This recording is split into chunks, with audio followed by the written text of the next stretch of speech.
Letter 14. I am very glad, my dear Annie, to hear such favourable accounts of your garden, and to find, by the inquiries you are beginning to make, that you really are taking a lively interest in country affairs.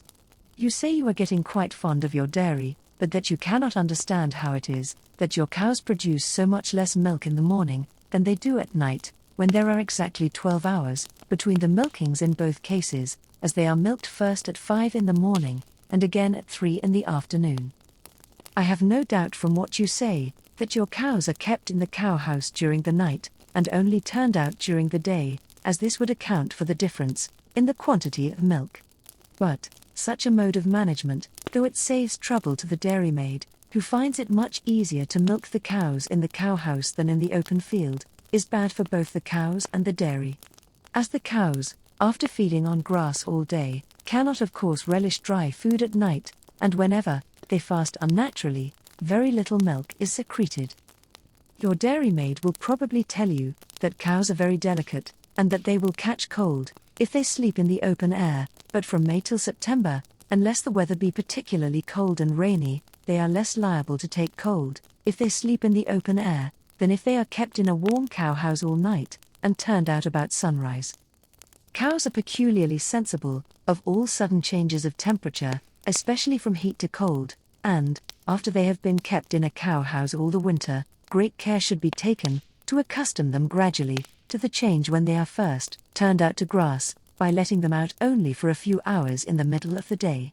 But, when they are become accustomed to the open air, and the nights are warm, they are much better kept in the open air altogether, especially if there is a shed in the field, under which they can find a dry place to lie upon if it should rain. The following observations on this subject are from an excellent work, entitled The Book of the Farm, published in 1844. This mode of allowing them to lie out, always in a sheltered field, no doubt, imposes a good deal of labour on the dairymaid and her assistant, in carrying the milk to the dairy, after the calves have been weaned, but I am persuaded it is an excellent system for the health of the cows.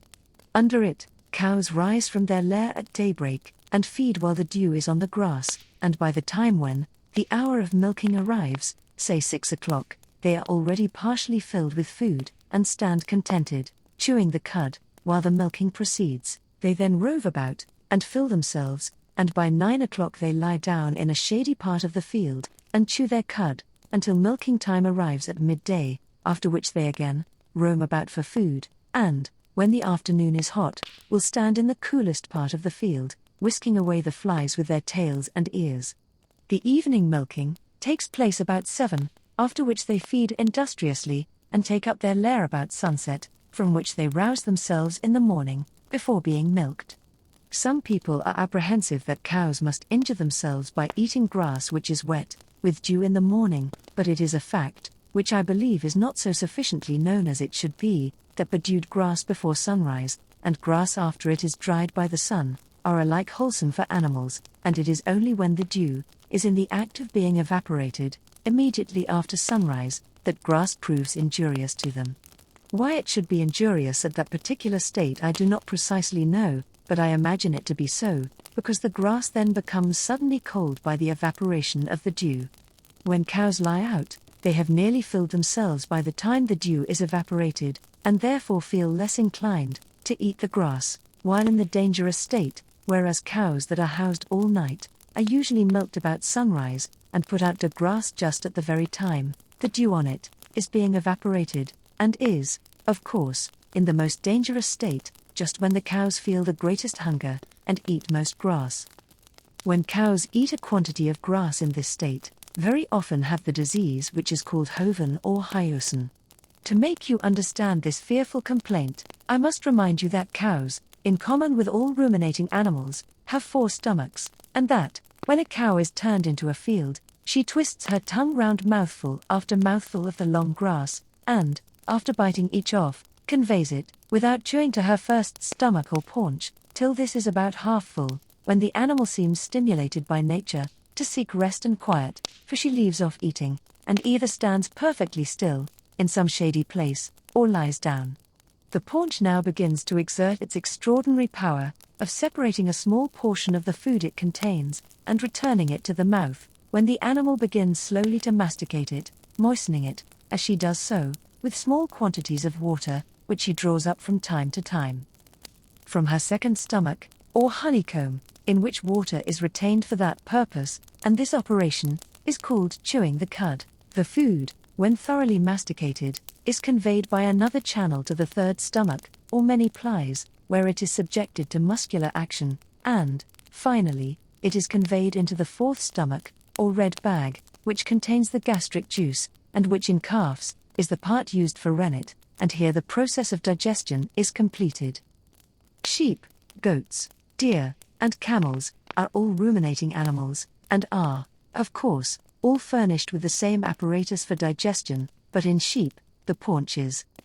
smaller, as they bite close to the ground, and take smaller mouthfuls than cattle, and in camels the second stomach, or receptacle for water, is much larger.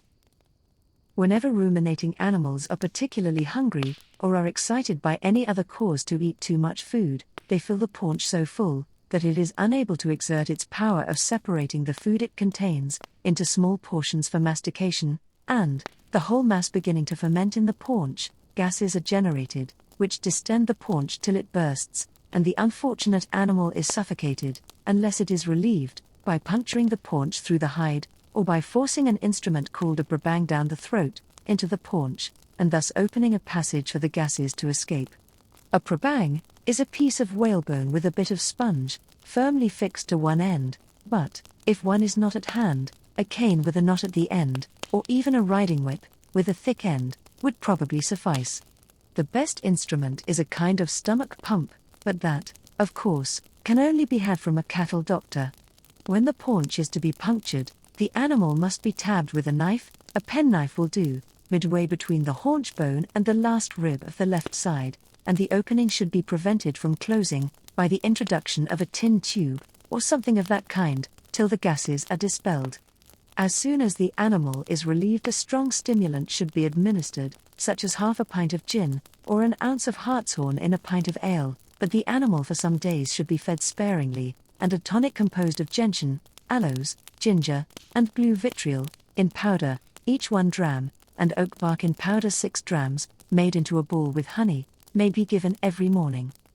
As I have begun to speak of the diseases of cows, I may add that in cases of cold and slight feverish symptoms, they are generally relieved by giving them half an ounce of nitre in a mash every night. Where there are any symptoms of inflammation, as, for example, if the nose is very red and hot and dry, and the cow appears very thirsty, and has her body so hard that she seems to suffer pain when it is touched, she may be bled, and a saline draught, composed of 8 ounces of Epsom salts and 4 ounces of castor oil may be administered, or, if a stronger dose seems requisite, to these may be added half an ounce of powdered aloes, beaten up with the yolk of an egg, and mixed gradually, with 8 ounces of water. In diarrhea, or dysentery, give 4 ounces of suet boiled in 8 ounces of skim milk, with 6 ounces of starch, dissolved in boiling water, and 1 dram of powdered alum, and keep the animal in a warm dry place, giving it mashes of barley meal or buckwheat, but not of malt, and only a little water, which should be warm. If the cow be affected with the yellows, which is known by the nostrils and eyelids looking yellow, 10 grains of calomel should be given every other night, and a saline dose once a week, the animal being kept warm, and only turned out in the middle of the day, in a fresh pasture, if practicable. Loss of appetite may be relieved by tonics. All other diseases of cattle, and they are numerous, are too serious to be tampered with, and should be referred to a good cattle doctor at once. Many persons say a great deal of the kinds of cows that are to be preferred, but this I think of very little consequence, as there are good and bad milkers of every breed. Generally speaking, small, neat, compact-looking cows are best suited for a gentleman's domain, as they look better in the landscape, and do not tread up the ground so much, as large heavy cattle. Alderney cows are much admired for the elegance of their forms and the richness of their milk, but they are delicate, and are subject to colds and loss of appetite. The Ayrshire cows are quite as handsome, and both better milkers and much hardier, but they are not often to be met with in England. Whatever kind you select, a great deal depends upon their management. They are delicate in their appetites, and do not like grass that they have trodden down and breathed upon for many days, and they require rather long grass, because they always wrap the grass round with the tongue, before they bite it, instead of nibbling the grass with their lips, and biting close to the ground, as is done by sheep and ewes. For these reasons, cows require to have their pasture changed every fortnight if practicable, and, when they are removed from a field, a man should be employed to toss their manure about, so as to prevent it from lying in patches, as, unless this is done, coarse strong grass, which no cow will eat, will spring up from every place where a patch of cow dung has lain. If, however, the field be properly treated, the cow may be brought back to it in about a fortnight, or at most in 3 or 4 weeks. Cows are very particular in having clean water, though they do not drink often, as the second stomach serves as a reservoir, and where there is a pond, they generally go into it, till they come to deep water before they drink, and this habit is good for their feet. There should also be either an open shed, or at least one large tree, in the field, to afford shade for the cows while they are chewing the cud, and they should never be changed suddenly from a very poor pasture to a very rich one, or the reverse. When cows are first taken up from grass in autumn, they should be fed on cut grass, mixed occasionally, with a few carrots, and they should be turned out in the daytime, but not till after 9 or 10 o'clock in the morning, and taken up before the dew falls at night. By degrees, hay should be mingled with their food, and the quantity of this should be gradually increased, while that of the grass is diminished, some carrots cut in tolerably thick slices and a few grains being given occasionally, till the cows have become accustomed to their dry food. There are few points in the management of cows of greater difficulty than that of enabling them to bear the transition from grass to dry food, without losing their flesh, or the quantity of their milk being diminished.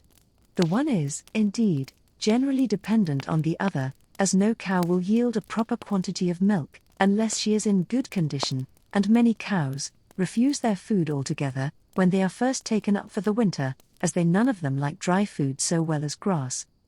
It is on this account that many farmers give their cows turnips, when they are first taken up from grass, but all succulent roots and vegetables, except carrots and boiled potatoes, give an unpleasant flavor to the milk, so that they ought never to be used in private families, where, of course, it is of more importance to have the butter good than to have a large quantity of it. Many persons milk their cows in summer 3 times a day, and I believe this to be a very good plan, where it is an object to get as much milk as possible, as there is no doubt that frequent milking increases the quantity of milk secreted by the animal.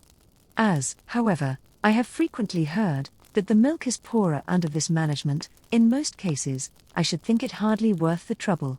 It is, however, a very good plan to make the dairymaid take a little can of warm water with her when she goes to the field, and to make her wash the udders and teats of the cows well with a sponge before she begins to milk. This is not only a cleanly practice, but it is agreeable to the cow, and makes her part with her milk more readily. After the dairymaid has milked all the cows, she should begin with the first, and milk them all over again, as the milk produced by this second milking, which is called the drippings, is always richer than the rest, and besides, if it is left in the udder, the cow will gradually become dry. There are many opinions about the length of time that a cow should be suffered to be dry before calving, some farmers advising the cows to be let dry 2 months, and others milking them till within a fortnight of the time of calving. As far as my own experience goes, the latter plan is the best, as I have observed that, when cows have been dry a long time, they are very subject to inflammation in the udder when they are again milked, instead of the contrary being the case, as is commonly supposed. When a cow is to be let dry, a little milk is left in the udder every time of milking, and in about a week or 10 days the secretion of milk will cease. The first milk after calving is called biestings, and is so very different in quality from the other milk, that it should not be mixed with it. It is of a yellow color and a glutinous nature, and, though it is used in some places for making puddings and custards without eggs, it ought always to be reserved for the calf, to whose use nature has especially assigned it. When calves are allowed to suck their mother's milk for the first 4 or 5 days after they are calved, they have seldom anything the matter with them, but, when they are fed with the milk of other cows, they generally require castor oil and other medicines. Calves, when they are to be reared, are generally fed principally on milk for the first 13 weeks, after which they are fed partly with hay tea, which the dairymaids make them suck through their fingers, till they are old enough to eat grass. But the rearing of calves is rather too difficult a task for you to undertake from any directions that I could give you, and, as for the management of those poor calves which are to be fattened and then sold to the butcher, I am sure you would not wish to know anything about it. Some people are very partial to goat's milk, as it is remarkably rich and sweet, but goats are rather troublesome creatures. In the first place, the female goats are very capricious, and will not only seldom permit a stranger to milk them, but will often refuse to give down their milk, even to those to whom they are accustomed.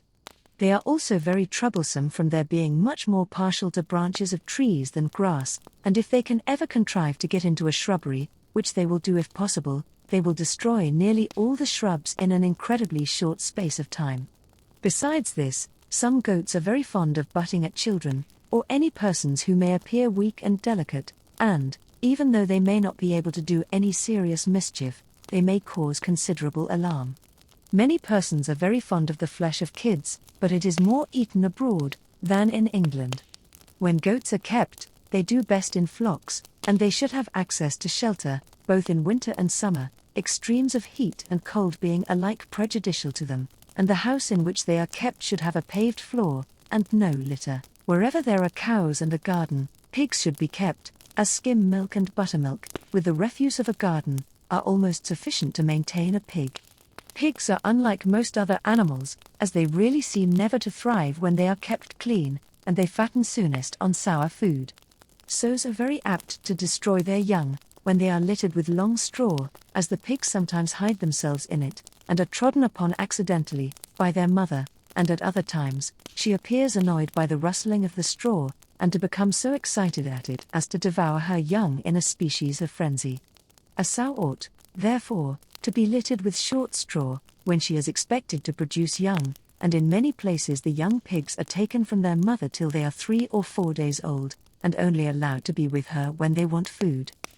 Pigs are greedy creatures, and, when there are several together, the master pig generally puts his foot in the trough while feeding, so as to prevent any other pig coming near him till he has done. Young pigs are generally weaned when they are 6 or 7 weeks old, and, when they are killed at this age or sooner, they are termed sucking pigs, and are generally roasted whole. After they are taken from their mother, they are generally fed 3 times a day on a food composed of the washing of dishes, skim milk, buttermilk, whey, potatoes, grains, cabbage leaves, pea shells, and any refuse from the garden. While pigs are growing, they should be allowed as much liberty as they can have, without doing injury, but pigs are very troublesome creatures to turn into a field, as they will dig up the roots of the grass wherever they can, with their noses, and on this account, young pigs are frequently ringed, that is, a slender iron ring is passed through the cartilage of the nose, or the cartilage itself is slit open with a knife. When they are about 5 or 6 months old they will have attained their full growth, and, if they are intended to be killed and eaten for pork, they are put up in a sty, and fed with boiled potatoes, milk, and a little barley meal. When a pig is intended for bacon, he is called a store pig, till he is about 8 months old, when he is put up to be fed, and is fattened on barley meal, potatoes, and milk, always adding a bag of beans or peas, a short time before he is killed, to make the fat firm. Opinions differ very much as to what kind of pig should be preferred, but those are generally considered the best, which have large deep bodies, short legs, and small heads. Rabbits are kept either in hutches or in warrens, where they make burrows in the ground, and live almost in a state of nature. Rabbit warrens are of very great extent, varying from 100 to 3,000 acres, and they can only be formed in dry sandy soils. When rabbits are kept in hutches, the rabbit house should be particularly dry and well ventilated, as rabbits are very subject to a disease called the rot, which is a species of liver complaint, brought on by impure air and improper food. Each hutch is generally 18 inches high, and about 3 feet wide.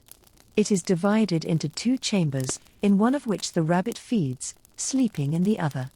These chambers have a sliding door between them, so that when the rabbit is in one chamber, the door can be let down, and the other chamber cleared out. Rabbits should be fed in a great measure on corn, peas, and bran, and their food may be diversified by carrots, cooked potatoes, teres, and a few cabbage leaves, but these last should be fresh, and never in the slightest degree decayed. Lettuces and other green food may also be occasionally given, provided they are quite fresh, and that what the rabbit does not eat is removed as soon as it has done feeding. Rabbits should be fed 2 or 3 times a day, and, if to be fattened for the table, they are considered best when about 3 or 4 months old. They are liable to many diseases, most of which are incurable. Some, however, may be stopped in time, if, whenever the rabbits appear too large in the body, their food is changed, and instead of being fed on green meat, they are given nothing but cut hay and corn, and ground peas, or some similar food. I shall say nothing of the management of sheep, as they certainly do not come within a lady's province. Their constitutions are very much like those of rabbits, and they are subject to nearly the same diseases. The kind of deer most common in parks is the fallow deer. These creatures are generally beautifully spotted, and the horns of the buck are broad and flat. They are changed every year, being at first shaped like a finger, and not much larger, but they afterwards become branched, and continue increasing rapidly in size, and in the number of their branches, till the buck is 5 years old. They afterwards increase more slowly, but they continue changing in form for several years.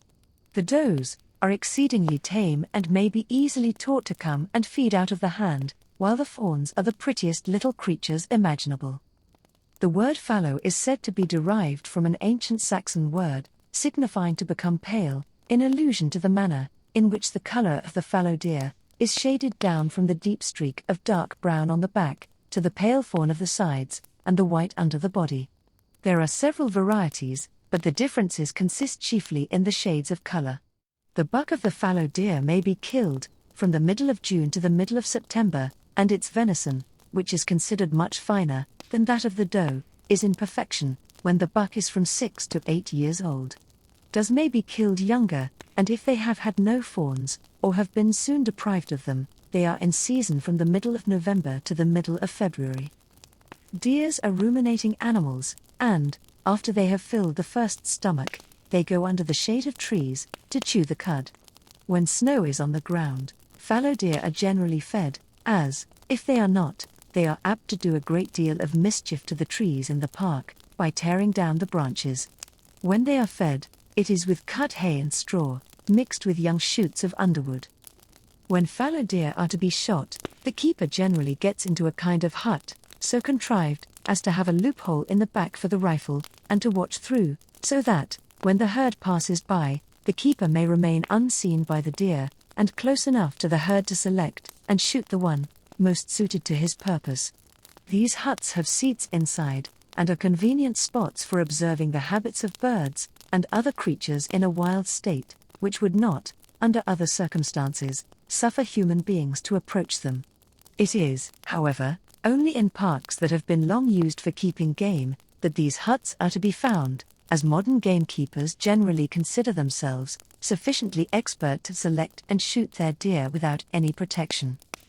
In old parks, likewise, strips of boards are frequently found nailed to the trunks of trees to enable the keepers to ascend them for the purpose of shooting the deer, and advantage is taken of rocky scenery to make caves for the same purpose. The keepers were also attended by a bloodhound to chase any unfortunate deer that might be wounded without being killed, but this is now also found unnecessary, as the herd drive a wounded deer from them the moment it has been struck, and the only use of the keeper's dog is to follow the deer in case it should take to thick underwood and lie down there to die.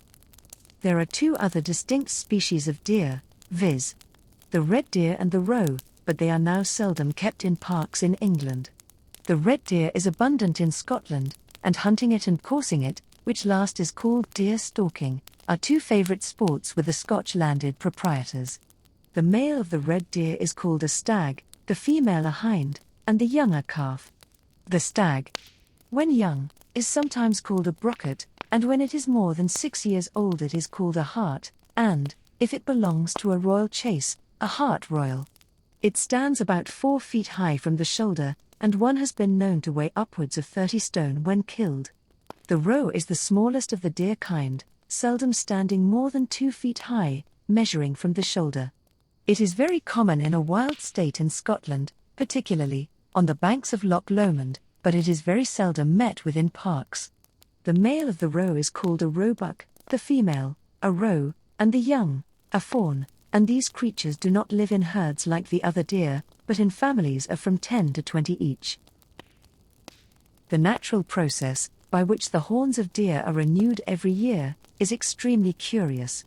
The time when the change takes place varies in the different kinds of deer. Those of the stag, and of the buck of the fallow deer, fall off in spring, and are renewed in summer, but those of the roebuck fall off in autumn, and are renewed in winter. Very soon after the old horns fall off, a soft tumor appears which is covered with a velvet-like down, and this downy skin remains on the horns as they shoot upwards, and divide into antlers. The horns have at this time a very singular appearance, as the soft downy skin with which they are covered is completely intersected with blood vessels which are designed by nature to supply nourishment to the horns, and the furrows formed by the largest of which may always be afterwards traced in the horn itself.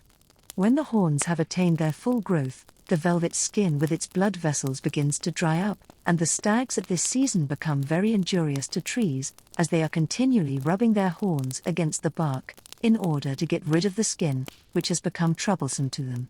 It is a singular thing, that, though stags shed their horns every year, the old horns are scarcely ever found, and it is generally supposed that the animals bury them as soon as they fall off. The horns grow with very great rapidity, and a pair weighing 25 pounds have been known to be formed in 10 weeks. Deer are included in the beasts subject to the forest laws of England, the others being the fox and the marten, and according to some the wild boar, and there are certain laws still extant respecting these beasts which are very curious, and which make it penal to kill them at any but the proper seasons. Formerly, indeed, killing a deer unlawfully was considered a more heinous offence than killing a man. If you are enjoying Ambience World's narration of The Lady's Country Companion, please consider subscribing and hitting the notification bell so that you will not miss out on the next chapters.